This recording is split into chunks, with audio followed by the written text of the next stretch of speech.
žiūrovai, aš ir vėl jūsų televizorių ekranuose. Šiandien mes atvykome į Panevėžio bendruomenių rūmus, kuriuose įvyks Andriaus Mamontovo koncertas, bet prieš tai norėtume mes jį pakalbinti. Keliaujame į pokalbį su gerai žinomu Lietuvos atlikėju Andriumi Mamontovu.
Televizorių ekranuose su žmogumi, kurio nereikia pristatinėti tikriausiai. Ir vėl nereikia, niekur niekada nepristato, jis sako, nereikia. Pačiam Mano vardas Andrius, labas. Kokią muziką klausote?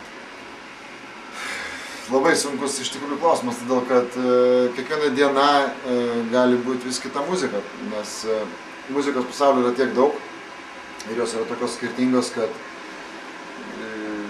po žmogų, kadangi būna skirtingos nuotaikos gyvenime, tai vieną dieną, kai pavyzdžiui, nėra nuotaikos, tada norisi liūdnesnės muzikos paklausyti. Kai linksma, norisi linksmesnės. Tai priklauso nuo nuotaikos. Aš labai sunku įvardinti kokį tai vieną ten stilių ar vieną atlikėją, nes tos muzikos, sakau, ir kuo ilgiau gyveni, tuo didesnis sąrašas yra muzikos, kurią tu mėgsti. Tai jeigu prieš 20 metų galėčiau sakyti, aš klausau Depeche Mode, tai dabar aš turėčiau išvardinti labai didelį sąrašą. Kokius Lietuvos atlikėjus grupės vertinate? Vertinu nuoširdžius atlikėjus ir nuoširdžias grupės. Man patinka tai, kai žmonės tai daro kažką iš tikrųjų. Kai tai yra ne kažkoks prodiuserių ten sukurtas produktas. Tai kažkaip tu visada, čia net nėra kaip nusakyti kažkaip žodžiais, tiesiog jauti, kad kažkaip tai yra tikra ir viskas. Tai tą tikrumą aš visada ir labiausiai vertinu, nes jisai tave iš tikrųjų paliečia. Supratau. Ko trūksta mūsų Lietuvos muzikinėje scenoje? Na, tokių laidų kaip jūsų. Iš tikrųjų trūksta, kad apie tą muziką būtų daugiau kalbama, todėl kad atlikėjų ir grupių yra labai daug, tų, apie kuriuos mes nežinom, tai kažkaip, aišku, norisi ir juos paskatinti, kad jie kažkaip save stengtųsi pristatyti ir parodyti, duoti klausytojams paklausyti savo muzikos. Ir kad žurnalistai daugiau jais domėtųsi, ne tik tais, kurios tik tai rodo televizijas, kurie ir šiaip gauna daug dėmesio. Tai prasme, kad turėtum daugiau dėmesio skirti tiems, kurie jo negauna. Muzikinis Rūsys pristato gruodžio 23 dieną, 19 val. Koncertą Arena Alternative adresu Klaipėdos gatvė 79C. Dalyvauja Impact, Amunicija, Moneta, Panika, Night ir Yellow Grass. Pagrindinis koncerto rėmėjas – Muzikinis Rūsys, muzikos instrumentų parduotuvė ir garso įrašų studija. Muzikantus maitina Arena Vitalija. Informaciniai rėmėjai – Panevėžio Rytas, Panskliautas, Laisvalaikio kombinacija, Siuviklava.lt, Aukštaitijos radijas, dienraštis Sekundė, KTV Plus, Panevėžio balsas, radio stotis Pulsas, Atomas.lt. Muzika, kurią kūrėte, orientuota į klausytojus, ar tai muzika, kurie jums patinka? Natūralu, tai būtų keista daryti kažką, kas tau nepatinka. Na, bet yra, ta prasme, atlikėjų, kurie gal pinigų ar ten tau Tai čia jau jų problemos. Aš paprastai norisi daryti tai, kas tau iš tikrųjų patinka. Jeigu tu dainuoji dainą, jinai tau, visų pirma, tau pačiam turėtų patikti. Nes kaip kitaip žiūrovas tada, kaip tu kitaip žiūrovui tą dainą perduosi, jeigu jinai tau pačiam nemiela. Koks jums būtų tobulas koncertas? Vakar Kėdainiuose, pavyzdžiui, buvo tobulas koncertas. Buvo tikrai nuostabi publika, kuri klausė, kuri reagavo, tu jauti, kad žmonės atėjo į koncertą paklausyti muzikos. Ir padalyvauti, ir gal tam sureaguoti, gal vieni tiesiog klauso, kiti ten gal pašoka. Ta prasme, kad tai yra geras koncertas, yra tada tas, kuriame yra kontaktas su žiūrovais. O kaip skiriasi, nes mes tai pastebėjome, kad yra didieji miestai ir mažesni miestai ir publika skirtingai priima, jums taip pat ir ne. O sakėt, Kėdainiai, pavyzdžiui, kokiam Vilniui. Iš tikrųjų, man asmeniškai visada sunkiausia groti Vilniui, nes Vilniaus publika yra pakankamai išlepinta. Ta prasme, kad iš tikrųjų daug vyksta renginių ir daug žmonių jie turi tokio vertintojo, tokio, maždaug čia, pažiūrėsim, ką čia dabar mums parodys. Tai žiūrovui su tokia nuostata sunku groti. Aišku, aš nekalbu, nėra visi tokie žiūrovai, bet yra dalis žmonių, kur tu jauti, kad jie būtent taip vertinimo.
yra tas idealus koncertas, tam, kada yra ryšys su sale. Esate koncertavęs užsienyje, kaip įspūdžiai iš kitų kraštų?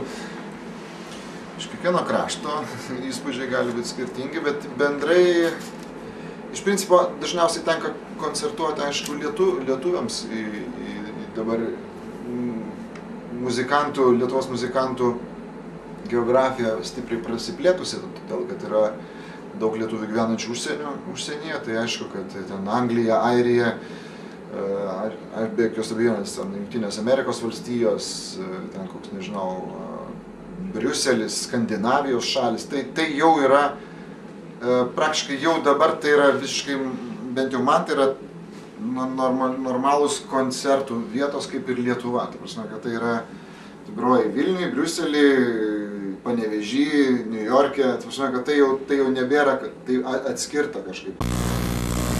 Įspūdžiai, aišku, kiekviena šalis yra savotiškai įdomi. Yra šalis, kurios turi labai gražią gamtą, arba ten kokia Amerika, tarkim, šiaip tiesiog pakeliauti yra smagu, arba kokia Airija, kur tiesiog yra neįtikėtinai draugiški žmonės, ta prasme, tokia draugiška, gera atmosfera. Tai, aišku, kiekviena šalis turi tam tikrus kažkokius dalykus, kurie tau patinka, kurie gal kažkas nepatinka. Tai gaunasi, kad užsienyje, daugiau lietuviam koncertuojate? Jo, man yra tekę koncertuoti ir užsienio publikai, bet vis tiek aš dainuoju lietuviškai ir aš bandžiau dainuoti angliškai, bet vis tiek kažkaip, aš jaučiu, kad kažkaip vis tiek jautiesis, žuvis gerai jaučiasi savo vandenį kažkokiam. Tai man dainuoti lietuviškai yra natūraliau, yra savas, paprastas, aiškus jausmas, tai yra gimta kalba, tai yra, pagaliau lietuviškai aš galiu geriau parašyti dainą negu angliškai, nes aš šiaip kalbą tiesiog lietuvių moku geriau, nors aš angliškai pakankamai gerai kalbu, bet, ta prasme, vis tiek savo kalbą išsireikšti savas mintis yra paprasčiau. Juolab, kad kiekviena tauta turi savo kažkokius tenai tradicijas, kažkokius kodus, posakius, kuriuos tu kartais turi žinoti ir kartais išvertęs ten tekstą iš lietuvių kalbos, jis gali būti viskai nesuprantamas kokiam anglui. Tai prasme, jis net nesupras, apie ką tu dainuoji, nes jisai auga kitoje aplinkoje, pas jį kiti kažkokie, jis kitus filmukus vaikystėje žiūrėjo negu mes, ir susikalbėjimo kodai kitokie. Kažkokie humoras ar pokštai, kurie mums suprantami, jiems gali būti visiškai neaiškus. Ir atvirkščiai, jie kartais juokauja, mes galvojame, apie ką jie čia kalba. Nes natūralu, kad tai yra, aišku, natūralūs tokie skirtumai tarp kultūrų. Man dėl to visada keista, kai koks nors jaunas atlikėjas Lietuvoje, kurį vieną kartą parodė per televizorių, jau kitą dieną mes skaitom, jis išvažiuoja ten į Holivudą daryti karjeros. Visų pirma, niekam mes ten nereikalingi ir nemeluokim nei kitiems, nei savo. O antra, tu bent pasiek kažką iš toj šaly, tu jau pamatysi, koks tai yra darbas, kiek reikia dėti laiko, pastangų, kiek reikia atiduoti savęs tam.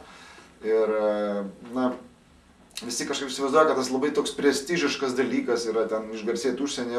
Aišku, smagu būtų, labai smagu, bet vis tiek turi daryti tai, kas tau kažkaip natūralu, tai kas skirta, nevaizduoti kažko, kas tu nesi. Tai man svarbesnė yra lietuvių auditorija, iš tikrųjų.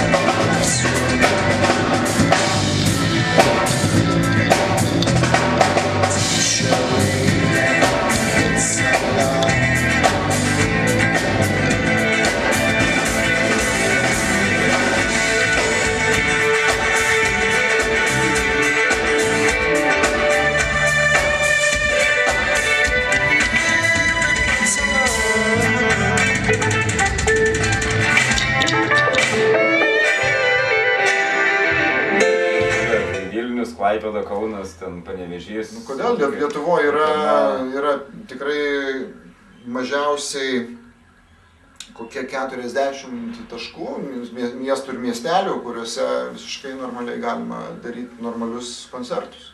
Bet galbūt, kai jūs turite tokį vardą, tavas jeigu jaunai grupė išvažiuoti. Jaunai grupė. 40 miestų surinktų Lietuvoje žmonių. Visų pirma, tu turi sudominti. Jeigu tu taip važiuosi ir įsivaizduosi, kad kas nors ateis, tai čia naivu. Visų pirma, tu turi sudominti. Kai mes su foje įrašėm Laužo šviesą, mes ją davėm persirašyti iš magnetofoną visiems, kas tik norėjo.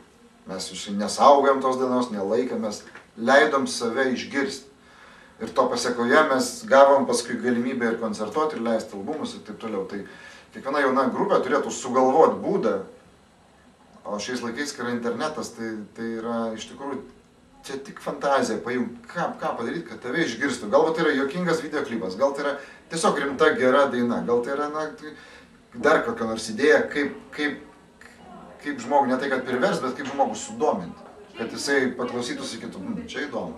Tai kai taip atsitinka, tai kai žmonės išgirsta bent vieną tavo dainą kažkokią, jau tada gali pradėti galvoti, kaip tu gali koncertuoti ir galbūt ne nuo didžiausių salių reikia pradėti, pagroti savo mokyklai, pagroti kitoj mokyklai, pagroti studentų kokiai šventį, pagroti miesto šventį, nežinau, yra tokių mažų progų kažkur pagroti, jų vis tiek yra ir kol tu esi nežinomas, reikia naudotis visom bet kokiom, net ir mažiausiam progom, kad save pristatyti. Tai tik tai taip atsitinka tas tikras išgarsėjimas, nes jeigu tu nori tokio muzikinio gyvenimo, kad tu koncertuotum, tai turi statyti tą namą po vieną plytą, dėt po truputį.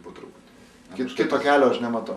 Pas mus jaunieji muzikantai taip kažkaip nelinkia į mažus, ta prasme, visi. Jie kažkaip žmonės įsivaizduoja, kad jie dabar jau čia pagrojo tas vieną kažkas gavosi truputėlį ir kad dabar jau turi priimti mus ir mūsų nieks nesupranta ten. Palauk, tu atlik darbą, tu negalvo, kad tu kažkoks esi, pirma, negalvo, kad tu esi ypatingesnis už kitus, o tiesiog atlik darbą, daryk žingsnius, eik link savo tikslo, jeigu tu jį tokį turi. Mes grodom susimokėdavom po 20 rublių už koncertą dažnai. Mes grodami pradžioje patys susimokėdavom, kad turėtume nuvežti aparatūrą iki koncerto ir atgal. Dabar tu gali iš čia pasiskambinti į Vokietiją, į klubus, sužinojęs adresus, pasakyti turiu grupę, sakys atsiųsti įrašą. Jeigu tu tikrai groji, ne pats galvoji, kad gerai, bet tikrai normaliai, po pusės metų turėsiu turą tenais, mes pasaulį turim atvirą labai. Man labai pas jaunus muzikantus trūksta tokio, jie laukia, kad ateis kažkoks ten prodiuseris, kuris dabar paims juos, nufotografuos, uždės ant ten kokio žurnalo tie patys žmonės viršelio ir maždaug jau mes būsim žvaigždės. Tai taip neatsitinka, tu turi daryti žingsnius pats. Ir didžiausias pasiekimas bus tas, kurį tu pasieksi pats. Jeigu iš tave kažkas padarys, tai tas kažkas iš tavęs ir atims paskui. Tai neužkipk ant šito kabliuko. Bet čia gal įskiepijo televiziją, nes, sukie ten talentų šou, ten keliai žvaigždės, ta prasme, kad ateina kažką ir padaro, galbūt. Taip, bet tai mes dabar pasakytume, kas laimėjo ten kokį talentų ar realybės šou prieš 5 metus. Net nežinotum, nuo ko pradėti galvoti, neatsimeni, iš principo, tu negali atsiminti tų žmonių, nes jie greitai atsiranda. Nes tai, kas greitai atsiranda, greitai ir pradingsta. Tai toks gamtos dėsnis iš viso apskritai. Tie dalykai, kurie tokie, medis irgi, jisai neatsiranda va tai, jis auga labai ilgai, daug metų. Tai lygiai tas pats ir su tavo populiarumu, su tavo grupe, su tavo karjera, su tavo bet kokia, ne tik muzikinė, iš vis gyvenimo veikla. Jeigu tu nori kažkokį dalyką paversti savo gyvenimu, tu nesitikėk greitos sėkmės, tu jos siek, bet tu nesitikėk, kad čia staiga dabar visi tave ant rankų nešios, nebus taip. Jeigu tu iš tikrųjų nori išgarsėti savo muzikos, jeigu tu nori, aišku, norisi išgarsėti, norisi būti išgirstam, bet man, pavyzdžiui, norisi, kad mane vertintų už tai, ką aš darau, mano dainas vertintų žmonės, man nesvarbu, ar aš ten kažkur pakliuvau ten į tą viršelį ar ne. Smagu būna, bet tai nėra tikslas, kad pakliūti ten kažkur, eiti į vakarėlius, ten kur prisifotkina su šampano taurėm ten stovi. Tai man tas neįdomu, aš noriu, kad žmonės klausytų mano muzikos ir tai yra mano pagrindinis siekis sukurti kažką, kas ir man patiktų ir kažkaip atgarsį iš žmonių gautų. Tai jeigu jūs norit groti muziką, tai apie muziką ir galvokit ir stenkitės, kad ją išgirstų, tai yra vienintelis patarimas. Ir šiaip, kai sako, ko reikia, kad ten išgarsėti, tai reikia vieno paprasto dalyko – geros dainos. Jeigu tik turėsi gerą dainą, tu grosi visiems, žmonės apie ją pasakos kitiems, garsas apie tai sklis ir ta viena daina tavo atidarys visas duris. Tai sukurkit gerą dainą ir nuo to pradėkit. Nepradėkit nuo ko nors kito, nuo geros dainos pradėkit. Tai yra vienintelis tikras kelias.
viską nušluoja ir neša į dangų vasaros aidą, voratinklį tankų, visas dvejonės tarsi ant delno, raitelis joja, nors žirgas be balno.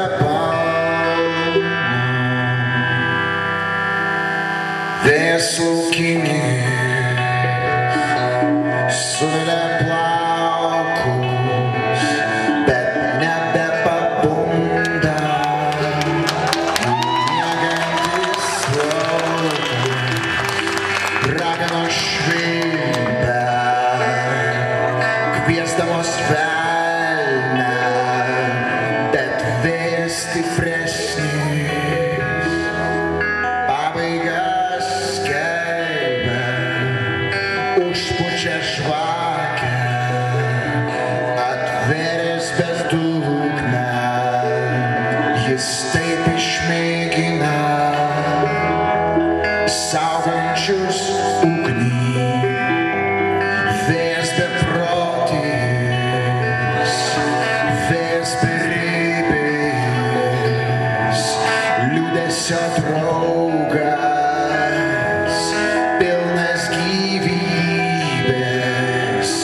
pilnas dejonių, pilnas vienatvės, trenkiantis lietų į grindinį gatvės, jo veriantis balsas per tuštumą juodą suteikia viską, nors nieko neduoda, bet tie, kurie matė amžiną šviesą, žino taip vėjas sakantis tiesą.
Bet mums tiesiog užtenka mums taikytis prie kitų. Kai mes surasim savo kažkokią spalvą, savo kažkokią išraišką, mes tada turėsim šansą būti įdomesni dar kažkam. Ta prasme, aišku, prie viso to turi būti ir dar atlikimas geras, masė dalykų. Tai aišku, čia labai sunku taip į kažkokią formulę viską suvesti, kad maždaug daryk taip ir tada bus taip. Bet kuriuo atveju tai, ką tu darai, tu turi daryti iš tikrųjų visiškai nuoširdžiai. Tai turi būti tikrai tau pačiam visų pirma, tai turi labai labai patikti. Jeigu tu tik tai groji tik dėl to, kad tai kažkaip kieta, madinga ar dar kažką, tai šlamštas yra. Turi tau pačiam žiauriai patikti tai, ką tu pats darai. Tai nėra kito kelio. Klausimas yra tik tai tas, kaip tau yra taip svarbu. Kažkodėl tai Amerikoje populiariausi atlikėjai yra country atlikėjai, kurių mes iš vis nežinom. Ir daug mažiau Vokietijoje populiariausi atlikėjai yra jų ten kažkokie šlagerių vokiškų paradų, kur mes visai nežinom. Kiekvienoje šalyje yra populiariausi vietiniai ir jie labiausiai įtakoja tos šalies mentalitetą. O tarptautiniai atlikėjai yra tik tai tarptautiniai, tai yra daugiau korporacinės kūrinys negu atlikėjo kūrinys. tai daugiau yra pinigų darimo mašina negu kažkoks. Buvo laikai, kai tai buvo kitaip, bet po to, kai perėmė industrija muzikinė visą tą valdymą, jie skaičiuoja, jie net nestengiasi, kad nebūtų asmenybės. Jie ieško plastilino, kurį galima spauti ir iš jo išspausti daug pinigų. Pačios grupės tobulėja, ta scena mūsų... Aš nežinau, man atrodo, grupės nepakankamai save pristato. Kažkaip tai, kažkaip norisi nežinau, tokio beprotiško kažko, ryškaus, tokio gaivališko, tokio kažkaip neatsiranda vis dar. Yra, jau daug metų yra tokia gera terpė atsiras kažkokiam naujam, ryškiam atlikėjui arba grupiai, bet kol kas neatsiranda. Kažkas galėtų dabar su trenksmu tiesiog įsiveršti, su gera daina kokia nors, su kažkokiu ryškiu lozungu ar manifestu, ar kažkokiu gaiviu, kažkokiu naujų dalykų, bet gal čia man tik atrodo, gal taip nėra, nežinau. Dabar sakau, toks per vidurį labai, taip viskas taip tyvuliuoja. Sėkmės jums visiems. Dėkui už interviu, sėkmės pasirodymui.